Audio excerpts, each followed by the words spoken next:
They've escaped, Master. You failed. No, Malgus. This is only the beginning. Yes. After 1,000 years, Korriban is ours again. Welcome home. What's up everyone, my name is Max and today we'll be looking at the 9500, the Sith Fury-Class Interceptor. I thought it'd be a good idea to look at this one since the new Knights of the Old Republic game will probably be releasing in 2023 and maybe open up the opportunity of LEGO making new Old Republic sets like this one. And yes, in my last video I said that this video wasn't going to be a review, but I have some stuff arriving in the mail soon and I'll talk about all of that in the next video. But very quickly before we start, I just want to ask you to excuse my poor English. I'm no native speaker, so please just keep that in mind. But let's jump into the review now with this set's basic information. It released back in June of 2012, so almost 10 years ago now, of course still under the classic Darth Maul box art line. It had a total piece count of 741 pieces, including 3 minifigures, with all of them still being exclusive to the set, although we got an upgraded version of the Sith Trooper 1 year later in the Republic Trooper vs Sith Trooper Battle Pack. The retail price of this one was $90 or £80 depending on where you live. If you account for inflation, $90 back in 2012 would now be around $113, which takes us from about 12 cents per piece to 15 cents per piece. Pretty hefty. I sadly couldn't find the design of this one, but as you'll later see, I think he did a great job. But now, let's get into further detail, starting with the minifigures of this set.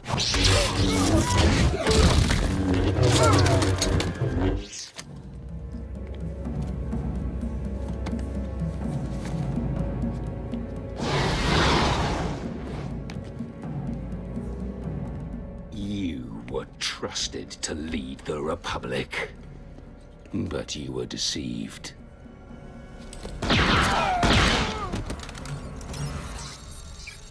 As our powers of the dark side have blinded you.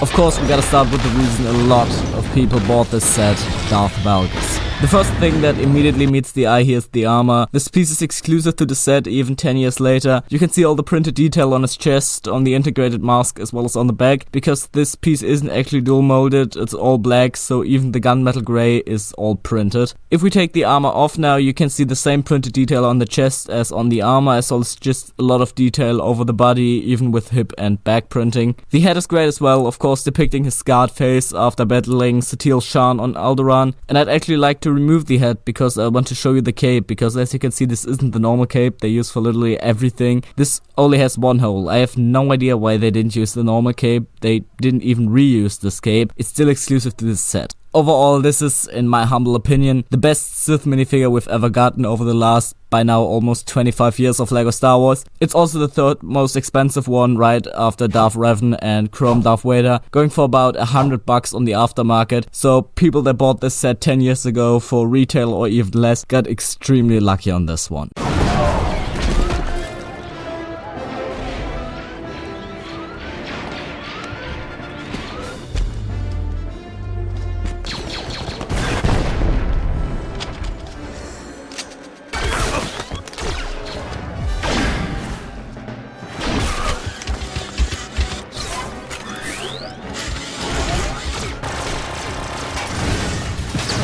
And our second and third figure of this set is the Sith Trooper.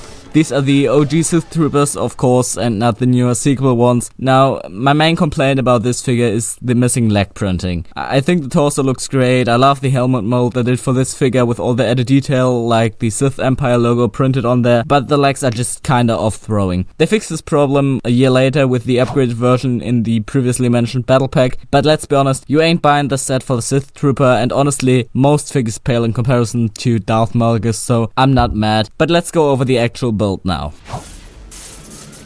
Will she fly? She's not pretty, but she's tough.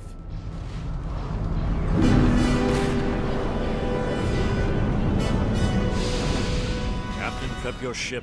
This is our fight.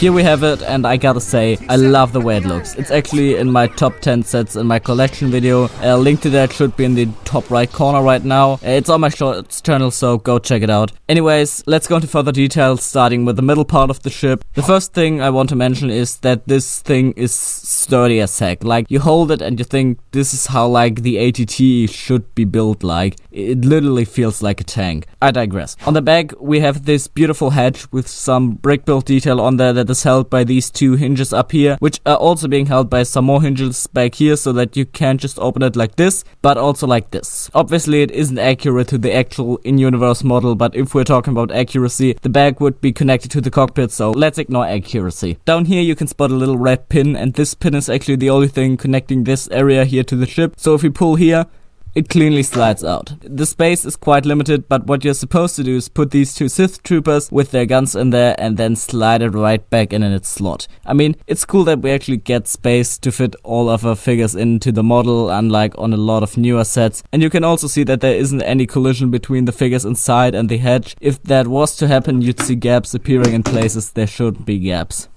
r/guru be like. On the front of the main body we of course have the windshield, beautifully printed on this like dome piece and kinda held in its place by this little flap down here, because again, just like on the backside, the windshield isn't held in place by one, but two hinges. This again just gives us more accessibility, and I wish they'd still do that on the newer models. On the inside though, we have just a normal seat with this rotatable control panel, which also helps holding the figure in place. And you know, the more I talk about the set, the more I start to realize how LEGO Star Wars is slowly but surely regressing. And again, no collision between the figure and the hatch, all nice and clean. On the top you just have some more brick build detail to make it look pretty. Now going on to the wings, they each divided into two segments, the back and the front. I'll just start with the front. The top of the wings is nothing really special, neither is the underside, although on the top you at least have some integrated detail. On the outside you see some sticker detail. This is just so you can't see straight through the wings, because if you look in the inside here, you can see that the wings are hollow. I don't really like that the inside is so exposed, but at least there aren't any bright colors in there that would throw the model off totally. At the sides of the wings we have flick fire missiles. For those that are too young to know how this works, you push and the missile flies out. Way less effective than the spring shooters, but those weren't introduced until 2 years later. Now we arrive at the back of the wings. You can obviously see the engines, but what the top and bottom parts here can actually do, just like the in-universe model, is fold up/down. Of course this doesn't work in the landing position, but if you or your kid play around with it, it just adds more to it. And actually that already wraps up the review. So now that we've gone through all the details of the set, it's time for the final verdict. I honestly think that this set is one of the best Star Wars sets of the 2010s, and especially for originally $90, a great deal. Obviously you're not gonna be paying $90 for this set anymore. The cheapest sealed one you can currently find on Bricklink is a little over $200, so you're paying more than double of the original price. But even after all this, I'd still say it's worth it. Darth Malgus alone goes for about $100 nowadays, so if you just want him and are ready to spend $100 on a single figure, might as well put 100 on top of that and just get an amazing spaceship as well. The price of this isn't going down anytime soon, especially with the remake of the game releasing next year, so that's why my final score of this set will be a 9 out of 10 with a buy now recommendation. That wraps up my fourth review. I hope to do more than reviews soon, but I can already tell you the next one will be one as well, so don't get your hopes up for more just yet. If you're actually still watching, put the word, put the word Eclipse in the comments. That's the new Star Wars game releasing soon as well. If you want to see more of me, I have a shorts channel that is linked in the info card as well as in the description, and an Insta that is also linked somewhere, probably in the description as well. And with all of that said, see you in the next video. Bye.